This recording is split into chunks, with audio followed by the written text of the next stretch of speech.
Nabi Nuh alaihi salam terkenal dengan kisah kapal untuk mengarungi banjir besar. Di luar bahteranya, banyak hikmah dan pelajaran yang dapat dipetik dari kisah Nabi Nuh. Nabi Nuh juga mendapatkan gelar dari Allah, yaitu Abdul Syukur, yaitu hamba Allah yang paling bersyukur. Itu juga terdapat pada surat Al-Isra ayat 3. Yang kami bawa bersama Nuh, sesungguhnya dia adalah orang yang paling bersyukur.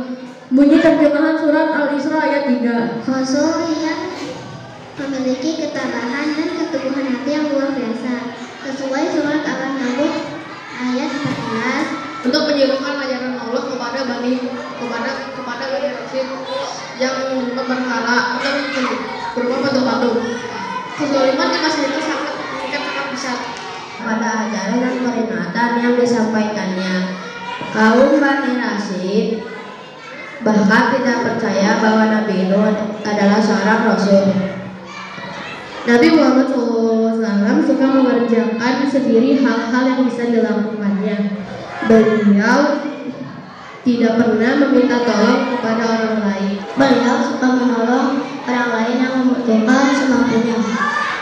Nabi Muhammad SAW tidak suka berbohong sesuai sifatnya, walaupun saat bercanda.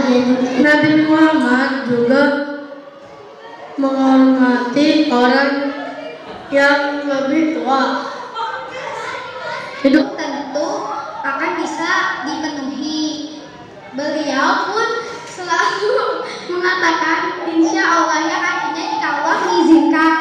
Nabi Muhammad SAW memiliki 4 sifat utama, yaitu sidik, tabligh, amanah, dan fatonah. Sidik, Isa lahir di Bethlehem, Palestina. Dalam agama Islam, Nabi Isa terkenal dengan gelar ulul azmi. Peristiwa tersebut dikisahkan pada surat Maryam ayat 19 yang menyebutkan bahwa Maryam akan melahirkan seorang anak laki-laki. Aku adalah hamba Allah.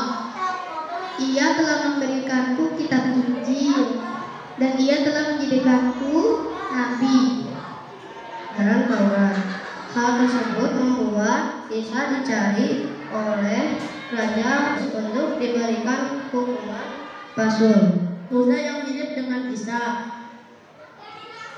Seketika Yahuda ditangkap dan dihakimi pada saat itu juga.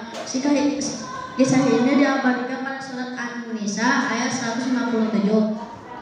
Para pengikut Nabi Muhammad disiksa dan hampir dibunuh oleh kaum kafir Quraisy. Oleh karena itu, Rasulullah memerintahkan umat Islam untuk berhijrah ke Mekah. Quraisy sudah berada di pintu masuk gua, namun kemudian bilang, jangan engkau bersedih dan takut, sesungguhnya Allah bersama kita. Lalu ditinjau orang Quraisy lainnya. Ayo kita akan cepat mengajarkan ini. Jangan sampai terlanjur. Di sana yang sudah lama berada di situ. Setelah orang-orang Quraisy itu jauh pergi meninggalkan Bukit Sur, Rasulullah dan Abu Bakar kemudian keluar dari gua tersebut dan melanjutkan perjalanannya ke Madinah. Pada bersama ibunya dan dikelilingi oleh malaikat. Maryam sudah tahu bahwa putranya akan mendapat tugas kenabian. Itu diberikan kepadanya. Setelah menerima wahyu berupa kitab Injil, ia memperlakukan Rasulullahnya kepada Bani Israel. Maryam keluar dari daerah pengasingannya untuk menyelamatkan diri serta bayi yang dikandungnya. Maryam semakin merasakan gerak bayi dalam kandungannya. Ia menggoyang-goyangkan pohon kurma, lalu memakan buah kurma yang terjatuh dan minum air sungai yang mengalir di dekat pohon kurma, tempatnya bersandar. Ia bersyukur kepada Allah Subhanahu wa Ta'ala karena dimudahkan ketika melahirkan putranya. Tempat kelahiran Isa disebut Bethlehem yang berada Kota ini terletak sekitar 9,5 km di selatan. Terima kasih. Wassalamualaikum warahmatullahi wabarakatuh. Waalaikumsalam.